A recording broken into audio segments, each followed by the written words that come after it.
So I joined National Defense Academy when I was 17 years old. Early career that shaped up the leader you became. Commanding a warship is the pinnacle. Toughest decision that you had to ever make. All decisions you have to be taken by you because there is nobody above you there at sea to guide you. The reality of the war. The reality of war is not what you see in movies. The war evolved in terms of technology and the geopolitics. You cannot hide yourself anymore. If I'm talking about Operation Pawan or even if we talk about Kargil, Social media or the news narratives. that social media is full of fake narratives. Are we ready for the multi-dimensional threats? Naval warfare has always been multi-dimensional. On the air, we have to fight on the surface and we have to fight underwater. Water. What is discipline? Discipline is a very difficult term to define. War isn't always on the borders. It is strategic, slow, and evolving constantly.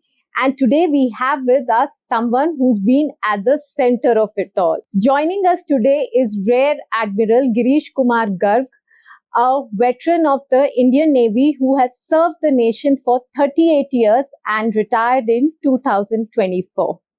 Welcome, Girish ji. Thank you. So, Girish ji, we would want to know from the beginning, how did you make up your mind to join the Indian Navy, and was it a smooth ride? Yeah, I joined the Navy through the National Defense Academy. So I joined National Defense Academy when I was 17 years old, and from there my naval journey started. And I would not say it was a smooth ride because the military training is always tough. It's extremely tough. So I came from a completely civilian background. So of course, initial few months at the National Defense Academy were tough because physically it's a lot of hard work there. But of course, then I got used to it, and thereafter, of course, it's been smooth so far, and I served 38 years, and if you add 3 years of National Defense Academy to it makes it 41 years. So total 41 years, you can say I was in uniform, and I retired in November 24. It was a glorious journey, and I enjoyed every minute of it thoroughly. So, was there a defining moment in your early career that shaped up the leader you became? Yeah, one of the greatest things that you can do in military, whether it's Army, Navy, Air Force, is to command. In the Navy, you command a ship. So commanding a warship is the pinnacle, of leadership that you experience in the Navy. And I was fortunate enough that with just 4 years of service, Navy chose to give me the responsibility of commanding a warship. And when you command a warship, I was a very young officer, just 4 years service. But the fact that Navy had the confidence in me and gave me responsibility, complete independent command of a leading warship, I would say that was a defining moment, because once you command a ship, you suddenly grow, you mature a lot, because the entire responsibility of the ship you have. I had that at that point in time in my ship, we had around 30, 40 sailors under me, officers under me, and you plan the entire operation, the entire maintenance of everything to do with that ship. And the crew of the ship is your responsibility. And that really, defines you as a leader, and it shapes your growth and your entire persona as a naval officer. So I think if you have to define one defining moment, I, of course, after that commanded 3 more ships. As you grow in service, you command bigger and bigger and bigger ships. But I think the most valuable one was the first commando ship that I had. What is the toughest decision that you had to ever make in this entire journey? Oh, there are a number of them. As I told you that I have commanded 4 ships, and when you are commanding officer of a ship, and when you are sailing and you are at sea, all decisions that have to be taken, you have to be taken by you, because there is nobody above you there at sea to guide you. You are the one who's taking all the decisions. So at sea, every day is a new day. Every day there used to be some challenges, some machinery problems, some fire, some flooding, somebody falling sick, somebody getting injured, medical emergencies, all operational emergencies. We had so many. I mean, I can count hundreds of emergencies or situations which required tough decision making. And that's how you shape your career and you shape yourself as a naval officer.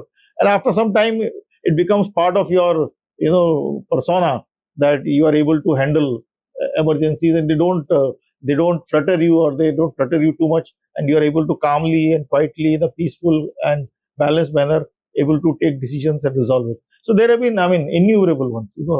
I lost count of them. Okay. So you have witnessed conflicts firsthand, including Kargil war. So how does the reality of the war is different from what the normal civilians imagine it to be? See, the reality of war is not what you see in movies. It's completely different. I had my first brush with the conflict was Operation Pawan. Old time Sri Lanka, 80s. We had set our armed forces to Sri Lanka, and that code name of that operation was Pawan. It's been a old time, so the younger people may not remember, but that was my first brush. And I was a young officer, and my ship was deployed in Sri Lanka for Pawan. And that time, the LTT threat was at its peak. It was at its peak, and we were always on tenterhooks, always alert, and the threat was live and threat was real. And the alertness level, the readiness level in the ship used to be very, very high, because it was a live threat 24/7. And you never knew, in any situation, any operation, you don't know where the enemy will come from. He may come from any direction, and you have to be alert. And after a certain point in time, you maintain yourself at highest levels of alert, has its own challenges in terms of stress and fatigue. Plus, of course, you are nervous, because you are in active combat. So it's uncertain. It's an uncertain situation. So it yes, it puts tremendous stress and strain on the crew, for the simple reason that you are on highest state of alert for a prolonged period. Mhm. So, how has the war evolved in terms of technology and the geopolitics, if we talk about today? See, in the earlier world, if I talk about, let's say 25, 30 years ago, the war was, the visibility of the theater. Let's say if I talk about maritime theater, the visibility of the theater to the enemy was restricted. Today, because of satellite, advancements in satellite communication, satellite technology, the battle space has become transparent. You cannot hide yourself anymore. You are transparent. So that has changed the dynamics of war quite a bit. Quite a bit. If I'm talking about the Operation Pawan, or even if we talk about Kargil, and we see the operations today, there is a world of difference. There's a world. So the way we fight today has changed, because today everything is more or less visible, and that makes a lot of difference in how you fight, how you plan your moves, how you plan your operations. So the whole concept has undergone a complete transformation. So, what is that one global trend that the defense or the geopolitics in relation to that, what the people should be focusing on? See, today with the advent of technology, today everybody's got a mobile in his hand. He's got camera. He's got, which was not there, let's say, 20 years ago. So today every person can be an asset for the country. At the same time, he can also be, I won't use the word spy, but he is also, he can be also an antisocial element. So anybody who's around you today, has the potential to harm national security. So that this particular aspect today has changed the way we view our security, and the people, the common people, have to be aware of this fact, that today a person next to him, the person sitting next to you, maybe with just a mobile in his hand, could be contributing to anti-social activities or anti-national activities, which probably 20 years ago was not so easy. With the startups entering into defense, how do you see the future of the defense landscape? See, Dr. Tarandeep, uh, ever since I retired, I have been mentoring startups, especially in the defense sector, because the defense ecosystem is a little complex, and the startup founders, they are not able to navigate this defense ecosystem. So I have taken upon myself to mentor these people, and I must share with you that some of these startups are doing fantastic job. It's very good for the country, and I'm mentoring startups whose founders were in abroad. They have graduated from international Ivy League institutes. They were graduated from top universities like MIT. They worked in abroad for many years, and then they've left all that and come to India because they find that the startup ecosystem in India today is very encouraging. So they've left all that. They had a well settled career there, and they left everything and they came here and they started and they have set up a startup, and they are doing fantastically well. Their ideas are revolutionary. The technology that they bring with them is revolutionary, and their zeal to do something is amazing. And many of these startups have done wonderful work in Op Sindoor. Many of their products were used by the Army, Navy, and Air Force in Op Sindoor, and the success rate was phenomenal. So I think the startup ecosystem in India, especially in the defense sector, since I'm witness to it, I can firsthand say that it's doing fantastically well, and I think it augurs very well for India and Indian defense forces. I can personally vouch for it. Okay. And what would you tell the young people who are aspiring to enter into defense? What are those qualities that sets them apart or makes it easier for them to enter into defense? Yeah. Firstly, to answer your question, what makes it easier? Yeah. Armed forces are the only institution in India today where there is no reservation. There is no reservation based on caste, color, creed, culture, religion. There is absolutely no reservation. The only and only criteria to get into armed forces is your merit, which is a very good thing, which makes life easy. As you said, it's the only factor which matters for you to get into armed forces is your competence. That's all. So that makes it easy. Now, what does it take to get into the armed forces? I think the only two characteristics that armed forces look for in youngsters. One is, physically fit. Of course, if you are joining the armed forces, you have to be physically fit. Not because anything, because it will harm. If you are not physically fit, it will harm you. That tomorrow you go into an operation, you are not physically fit. You may get shot or you may get injured. So it's for your own safety that armed forces insist that you should be physically fit, firstly, and you should be mentally strong. Because armed forces is a profession which I would say is a hazardous profession, because you are playing with fire, you're playing with arms, you're playing with danger all the time. So one is that you have to be physically fit. Yeah. Also, you need to be mentally strong, because it's a armed forces is a profession of arms where you go in hazards way very often and very willingly. So you need to be mentally strong. As long as you have these two qualities, rest, as far as your training is concerned, to shape you into a soldier or a airman or a sailor, that armed forces will look after.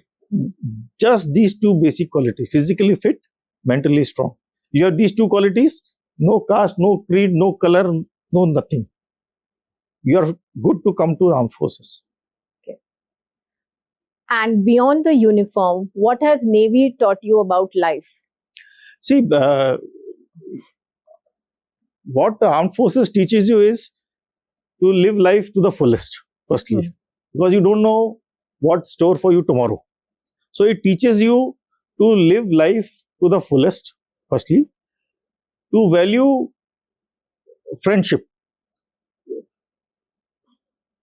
In armed forces, the camaraderie which is there amongst the people is something that I think is very unique to the armed forces. The bonds that we form amongst our colleagues, it is so strong that I think that's something which is very, very unique. Is of course beyond the military life, what we do. It's as a on a personal level, but I think that is one something that I have seen is very, very unique to the armed forces. And talking about the current situation, do you feel कि आपको ऐसा लगता है कि आजकल का जो war zone है, गन्स की बजाय स्ट्रैटेजी, टेक्नोलॉजी और इन्फ्लुएंस से ज्यादा लड़ा जा रहा है? हाँ, बिल्कुल, I agree with you that आज का जो वॉरफेयर है, it's quite different. Earlier we used to fight with guns. Of course, now also we fight with guns and missiles, and of course that is there. But the the the ambit of warfare has now got expanded. Today, social media plays a very important role. Propaganda.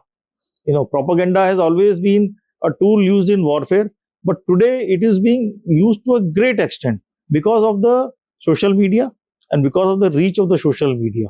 So there are claims and counterclaims, all made on social media to shape the perception of the people.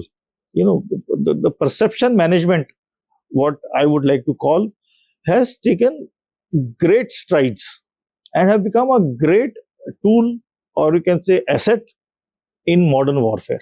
So apart from what you do with your arms, ammunition, missiles, and aircraft, ships, and all that, this perception management, or some people call it psychological warfare, somebody calls it perception management.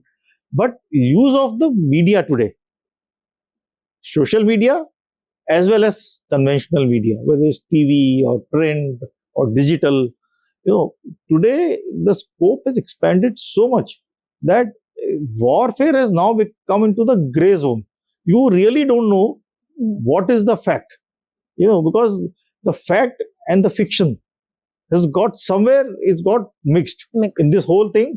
And to sort out, even for a professional analyst like me who spent almost 4 decades in the armed forces, even when I see things, when I read or when I see on television or I see on social media, there's always an element of suspicion in my mind.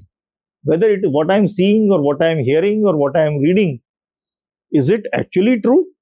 Is it partially true? Or is it not true at all? So that it's blurred, and it's very difficult to find out what is the fact.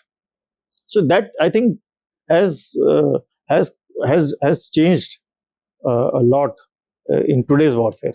So, what is the actual naval role in these global conflicts which the normal janta is not aware about? देखो doctor Tarandeep, ऐसा है, what is unique about Navy as compared to the Army or the Air Force? Army and Air Force are, are within the borders of the country. Let's say India. So they operate within the boundary of the borders of our country. Naval forces are mobile, and the advantage of the maritime medium is that moment you go 12 nautical miles from your country or any country, it's international waters. It's like free for all. So the Navy can go anywhere. It can project power much beyond your borders. The naval ships or the Navy is the only service which has the capacity and the capability to project national power far beyond its borders, which is not the case with the Army or the Air Force, not only of India, of any country. That's universally true for all navies of the world, and that makes Navy a very, very potent force for not only national security but for national power projection, global power projection by the nation. And sir, now a very complicated question that I would like to get your opinion on. So, how far is actually the whole world closer to a large scale war? And कौन से ऐसे factors है जो इसको रोक रहे हैं और कौन से ऐसे फैक्टर्स है जो इसको फ्यूल कर रहे हैं? देखिए, सबसे पहली बात तो ये है कि today we are living in a unipolar world. when I say unipolar world, it means there is only one superpower, which is America. There was a time when there used to be two. There used to be Russia, and there used to be or erstwhile USSR and USA. So there was conflict. Now there's only one. So it's a unipolar world. I think that has created a world order where, you know, the United States today has, we are seeing what's happening in Iran. We saw what happened. I'm talking about recent cases. We saw what happened in Venezuela. Yeah. We see America openly threatening Cuba, openly threatening Greenland, openly threatening Canada, which was not there. You wouldn't have heard of these things a couple of years ago. You may blame it on Donald Trump, personally, but I don't think you can just blame one individual for that. It's not. It is a systemic thing. It's the way the global order is today, and it is what is fueling this unipolar world.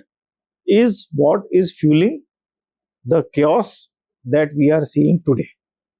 What is preventing a bigger war?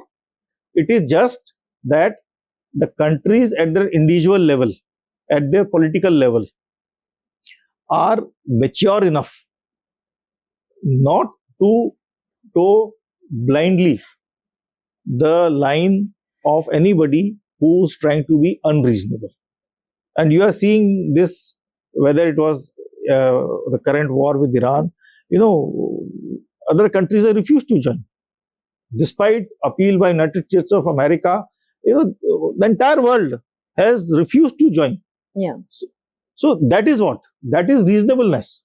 That is what is reasonableness, that the countries at their political level are mature enough to see this problem and say no, raise their hand and say no, it's wrong. We will not be party to it. I think that is a great thing, and that is what is preventing a wider conflict from taking place. What are the dangers? What are the pitfalls? How it can become a bigger war? The only danger is that a few countries, not all countries, a few countries don't see reason and join hands with forces which are being irrational, and then it becomes a spiral. It becomes a spiral. Some join, then some join against, and then you form two parties, one for, one against, and the spiral, it keeps going in a spiral, and some point in time it goes out of control, and then it becomes a wider conflict where two parties, some nations this side, some nations this side, and it becomes a wider conflict. So that is a potential danger. I hope we don't reach that point. Other problem is the collapse of international institutions like United Nations. United Nations was created exactly to avoid what your question suspects, that a wider conflict should not happen. There were institutions like United Nations were created for that, where you sit and diffuse the situation. But unfortunately, we have seen in the past few years, United Nations has lost its relevance. Its constitution, the way it's made up, is very archaic. It's lost its relevance. So one flashpoint that I see is irrelevance of United Nations. So until unless United Nations revamp happens quickly, and we align United Nations or an institution to current world order, I see that absence of effective United Nations or an organization like United Nations can in future lead to a wider conflict if the world doesn't put the United Nations house in order very quickly. Okay. Now, when we talk of social media or the news narratives, how do they impact the perception of the common people during the war? Exactly. I said that in the earlier also, that social media is full of fake narratives. In fact, a large part of narrative which is there on social media is incorrect. Large content of it comes from countries which are not your friends.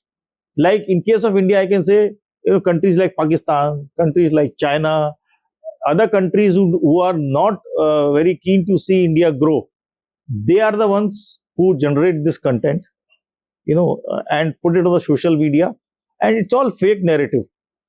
So the people who common people are not able to discern whether this is a fact or is it fake, and they many a times get carried away with the fake narrative. And I'm very sorry to say that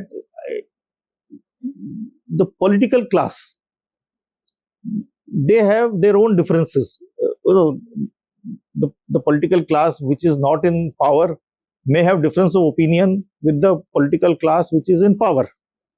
Unfortunately, in many cases, I have seen that the political class also, just to discredit the government in power, try and discredit the armed forces.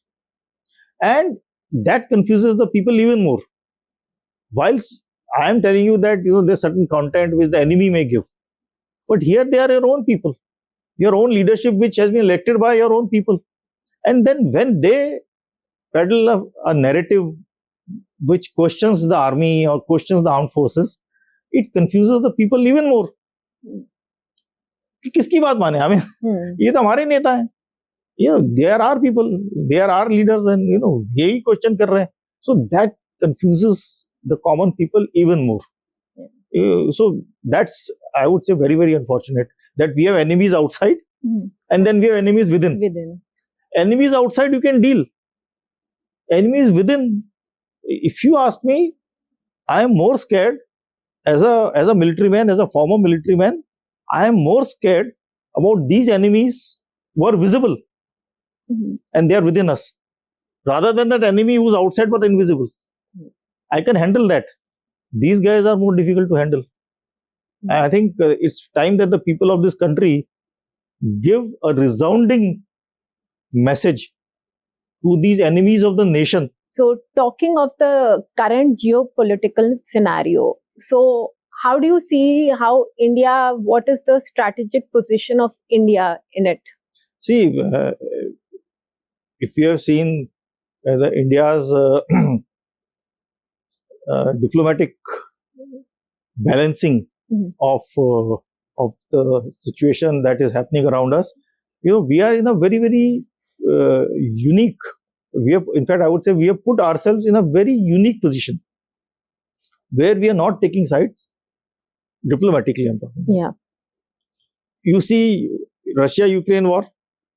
We are equal friends with Russia as well as Ukraine. We are not taking any sides. We are not saying that Russia is right or Ukraine is right.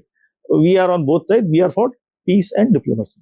You see, Iran, Israel, US. We are friends with all three. We are friends with Israel. Israel calls us, India is Israel's best friend. Iran, we are excellent terms. Iran calls India his best friend. United States, we are best friends. US, President Trump has so many times said, India is my best friend, Modi is my best friend. So I think it's a credit to our diplomatic fraternity, our government of the day, that we've been able to maintain this strategic balance, or as the diplomats like to call it, strategic autonomy. I'm a military man, so I am not too much of a diplomat, but yes, diplomacy affects military. So I can say that as an Indian, I am extremely proud that we say the Vasundhara Kutumbakam means the world is my family. It's not a slogan. For India, we have proven it. In a family, there will be children, the son, daughter, everybody is together. We take this whole family, the world as a family. So whether it's Iran, whether it's Israel, US, they are all our children. We are part of the same family. And we try and take everybody together. We don't say, oh, this chap is out or that chap is wrong. I think that's a great thing, and it's easier said than done. It's easier said than done. The fact that we are able to maintain the strategic autonomy and be able to be friends with everybody has increased India's stature globally. Today you go anywhere in the globe, India is looked upon very respectfully. I think credit goes to our country and our leadership, our bureaucrats, and all those who manage the affairs of our country. I think it's a great thing, and we all as Indians should be proud of it. And talking about India on the naval front, are we ready for the multi-dimensional threats? Oh, we've always been ready. One thing which I keep telling everybody is naval medium or the maritime theater is completely different from the army and the air theater, which is on the land. Because in the army and the air force, you have only two fronts that you are fighting, or two mediums. One is the air, and one is the surface, that is land. In the navy or in the maritime theater, there are three dimensions. One is air, one is surface, and one is underwater. The third element is underwater, which is not there in the on the land. That is in the case of army and air force. And that underwater domain makes the naval warfare completely different and more complicated as compared to the army and the air force. And you mentioned multi-dimensional. Naval warfare has always been multi-dimensional because we have to fight on the air, we have to fight on the surface, and we have to fight underwater. So multi-threat scenarios, as we call it in the Navy, we don't call it multi-dimensional, we call it multi-threat scenario. What is a multi-threat scenario? That I get simultaneously attacked from the air, that is, some aircraft is coming and attacking me, there's another ship from the surface is firing at me, and there's a submarine underwater who's firing. So it's called multi-threat scenario. Indian Navy has always been prepared for a multi-threat scenario. And we practice this multi-threat scenario day in, day out. We have systems in place, we have our operating procedures in place, we have our drills in place to deal with a multi-threat scenario, not only for a day, but for prolonged period. So Indian Navy is operationally, equipment-wise, philosophy, tactically, whichever way you call it, is 100% geared for a multi-threat scenario. And that is why we are respected globally as a professional force which can deal with a multi-threat scenario effectively. Now, talking about the youth, in today's uncertain times, what is the mindset the youth should have so that they stay focused? See, when you say focused, it can be various things, focused on various issues. I would say, when I say youth should stay focused, I would say if the focus should be on what? I would say that the focus should be on national security. While the focus can be on various things, they can focus on their personal well-being, on family. Focus can be on so many issues simultaneously. But I would like the youth to be focused on, to some extent, on national security and the hazards that come to the national security. How will they do it? As I said, today every person who's got, because of the advent of technology, of mobile communication, all these things, it's become very easy for people to indulge in anti-national activities or anti-social activities. As long as the youth are aware of this and they keep their eyes and ears open around them, they don't have to do anything great. They don't have to read, some great articles or, learn national security principles. Not required. As long as they're alert and alive to the situation around them, people around them, and be aware that some of the people around them can be, indulging in activities that are not good for the country. And if they are alert to it and alive to it, if they have that sense, and if they see something or they suspect something and they bring it to the notice of the people concerned, I think they would have done tremendous service just by doing this much, just by being alert to the surroundings, being little conscious of issues, of being concerned about issues of national security, anti-social elements, anti-national elements, and just keeping the eyes and ears open. And if they notice something, just report it. I think we will climb 100 notches in the national security matrix of the country.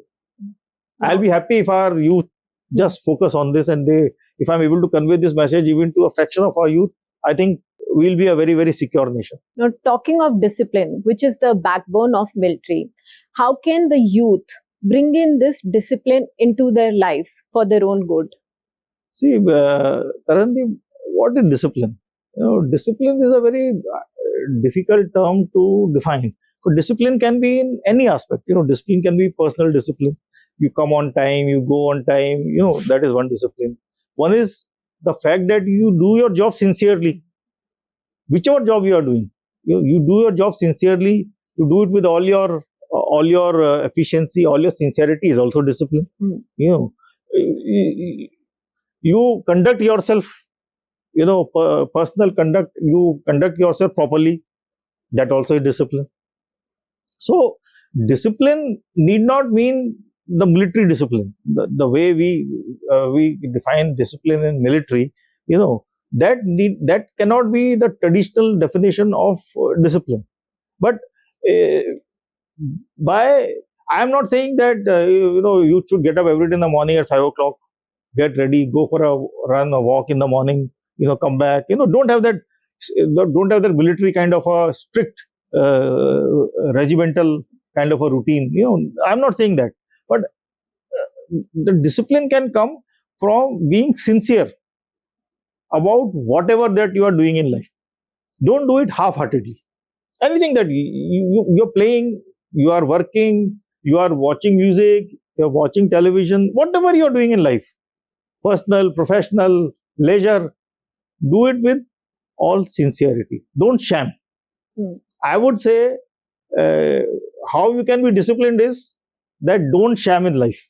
As long as you don't sham in life, you are disciplined. And I would not like to say that you do this, do that, and then you are disciplined. That's not my definition of discipline. Just whatever you are doing, do it sincerely, and I think you will be disciplined. So last question, sir. आज के youth को आप क्या एक powerful message देना चाहेंगे इस conflict driven world के अंदर? One message that I would like to give the youth is that whichever field you may be in, whatever stage of life you may be in,